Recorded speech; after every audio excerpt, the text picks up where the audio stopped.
यहाँबाट देखिने दृश्यहरू सुब्बा देउराली मन्दिर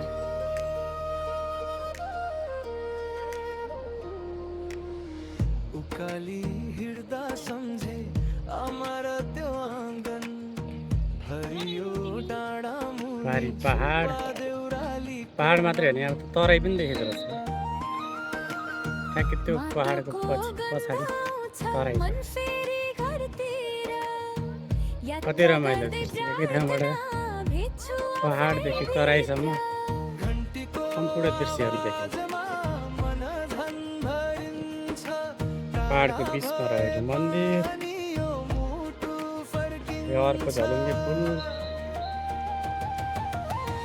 पहाड पछाडिपट्टि ठ्याक्कै तराई कति रमाइलो तराई पहाड समुद्रहरू एकै ठाउँबाट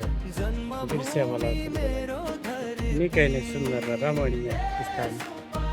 सुब्बा देउराली मन्दिर र नजिकै रहेको यो झलुङ्गे पुल र यो झलुङ्गे पुलबाट देखिने रमाइला दृश्यहरू नागबेली बाटो यति सुन्दर छ खुलेको आकाश कति रमाइलो